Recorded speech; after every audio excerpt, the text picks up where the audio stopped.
my people. Bible reading, part 181, the book of Matthew. We are in chapter 12. Just before that, in verse 28 in chapter 11, then we'll start 12. Torah. Come to me, all you who are weary and burdened, I will give you rest. Take my yoke upon you and learn from me, for I am gentle. I am humble in heart, and you will find rest for your souls. Many of the churches, just dozens and dozens of them, the pastors I've talked to, they don't preach that. They preach that you will be nothing to worry about. Put your hands in Jesus and you'll be safe. And even when bad times come, and even trials and tribulations, and even the super elect people will be supernatural and they don't have to worry about a thing. And first there was the rapture stuff. They don't have to worry about a thing because they'll be all gone. Although this Bible is full of prophecy that hasn't happened. You're supposed to read it and not worry about it because you see you're not going to be here when all that prophecy comes true. Right? That's the rapture theory. Now there's a group going around that says no one who's a true believer will have to worry about a thing. Although all kinds of hell and damnation is going to be flying down and supernatural things are going to be happening. And all those people you hear about in the Bible, constantly in the Bible, that are killed and murdered and slaughtered in the name of Jesus and have their heads cut off. Oh, that doesn't happen to me. That's what those preachers have replaced it with, that the ones that have gotten out of the rapture theory. The same as the people on the other side that believed in Darwinism, in evolution, that we all came from amoebas and floating things in water. And they have now changed it completely in colleges, these ingenious professors, and they teach what? They teach that aliens are coming. Aliens are coming from outer space, men from Mars, and that's who the people are. What did Yeshua say about aliens? He said, we are aliens. He said he was an alien. He is not of this world. And if you are a he, and he is you, and you are not of this world. And the Ruach HaKodesh is not of this world. Who is of this world then? Well, everything that's still in the spade in the ground out there, in your human body, you are of this world.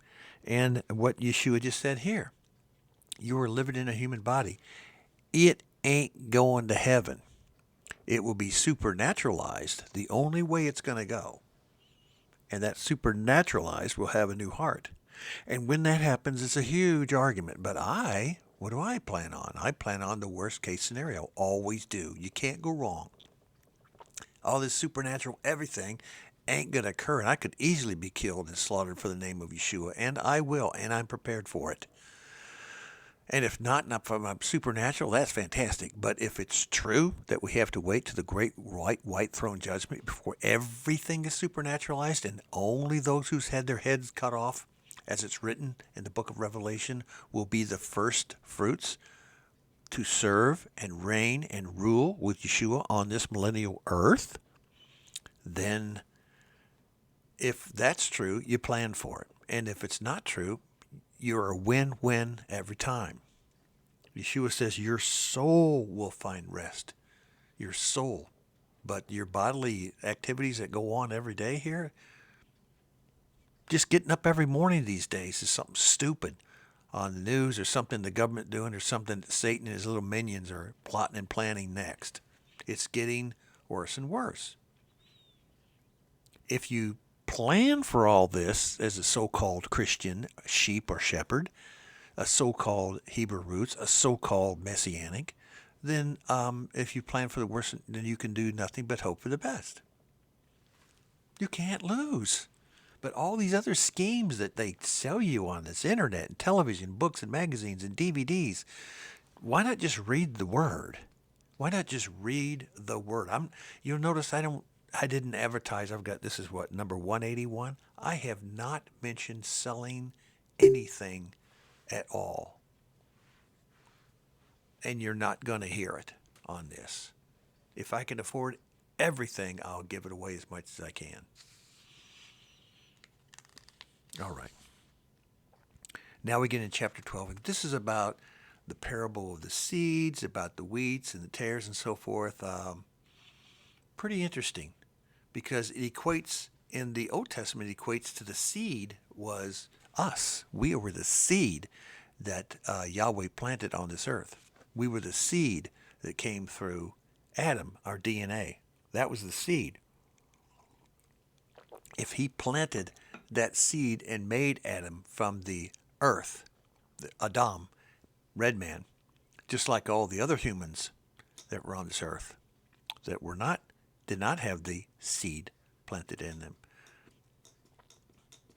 then Hasatan could have his way and put in his seed.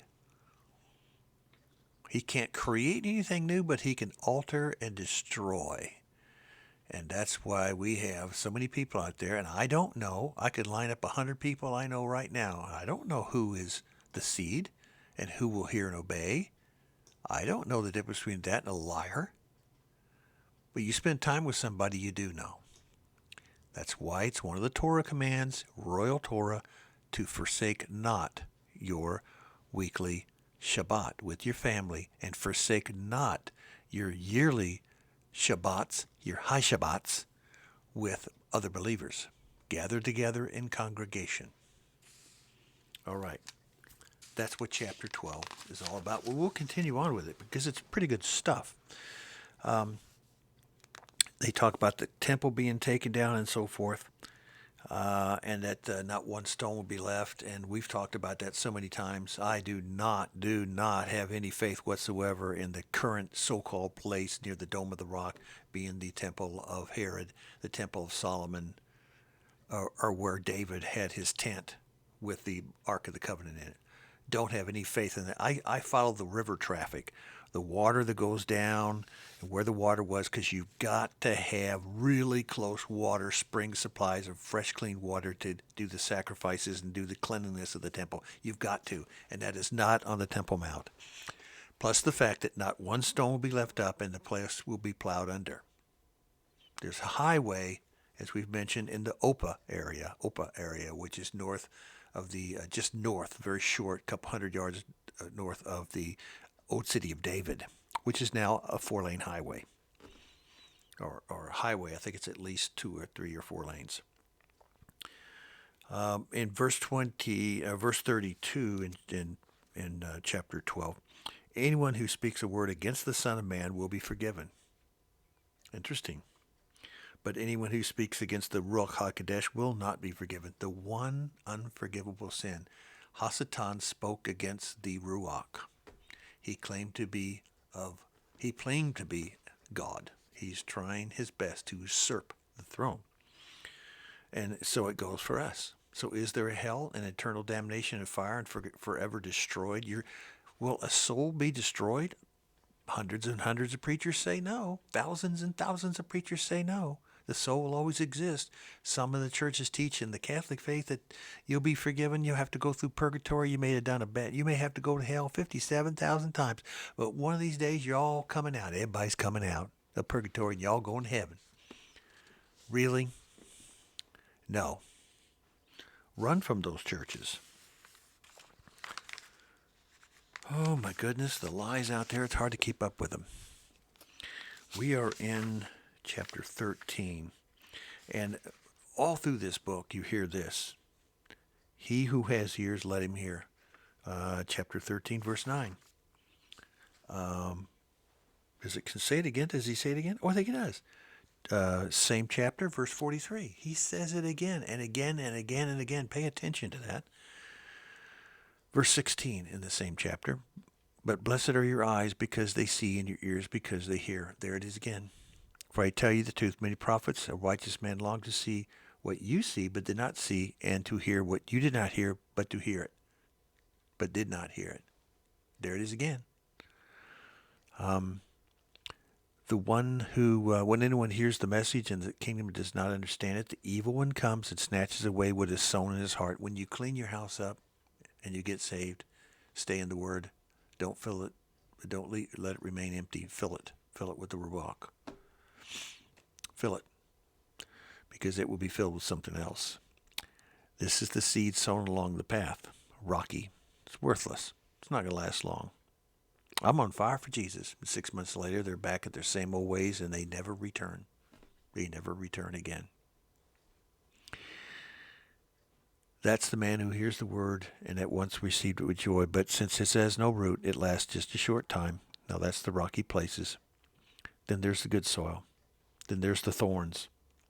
The thorns, he hears the word but worries about his life and deceitfulness and the wealth and everything else. He's too worldly oriented, and it chokes, making it totally unfruitful. Again, false security. Verse 23, but the seed that fell on the good soil. Now the good soil is the word that lives within our temples. So it's still about man, but now it's not talking about man. It's talking about within man is the good seed, is the word, is the ruach, is the comfort. It's there. He hears the word, he understands it, he produces a crop yielding 100, 60, 30 times what was sown. In other words, he doesn't keep it within himself. He doesn't put a light and hide it. He opens up the basket and reveals the light. He puts it on the top of a hill. He wants everybody to see it. And the more he spreads it, the more it multiplies. Interesting, as we continue on, verse 27. Okay, verse 27. The owner's servants came to him and said, Sir, didn't you sow good seed in your field? Why then where'd the tares come from? An enemy did this, he replied. The servants asked him, Do you want us to go through and pull them up? No, he answered, because while you were pulling up the tares, you may root up the wheat with them. Our comment is there can be no rapture prior to the reaping, separating the wheat from the chaff, the wheat then protected, and burning of the chaff at the end of the age. Take heed. Verse 30, let them both grow together until the harvest, and at that time I will tell the harvesters, first collect the tares. So when there's two staying in the field and one is taken, when there's two in the bed at night and one is taken, all the Christian churches teach this. Oh, that's the good people are taken. Yeah, that's the rapture. Wrong. Wrong. Yeshua just told you the exact opposite. He says here, first collect the tares. So who's taken from the field? Who's taken from the bed? Who disappears? The tares. And they are bundled and they are burned. And that's how our harvest goes. That's how the harvest goes. They're bundled and burned because you don't want that to get into the seed stock. Then gather the wheat and bring it into my barn. Wow, there's an eye-opener on that one, okay? Absolute eye-opener. Some very good people, I forget what the name of that show was, the actor who went out and made movies about the rapture and all that. And he's out there and he's preaching Christianity all over the place on the radio. He loves Jesus. Does he know who Son of Zeus is? No. No. Does he know who Yeshua is? No. Is he following the word? No. But does he have the helmet of salvation on, in his opinion? Is he totally naked except for a helmet of salvation? Yeah. Is he a man that you could really enjoy being with? Yeah. Absolutely. And he's how old now? 40, 50, 55 years old? I doubt you're going to change him. But give it a try. I wish he would listen to this. I wish someone would send him a copy of this. I left your name out of it because I want to. I didn't want to put it in. So we'll continue on. There's some good stuff that we got to go through. Well, chapter 16. How much time I got? I got time for one more comment. Verse 24. Then Yeshua said to his disciples, if anyone would come after me, he must deny himself and take up his cross and follow me. Does that sound like you're going to be protected? Your body will be protected to the very end, no matter what? See you at the next reading. You guys are getting it. You guys are getting it good.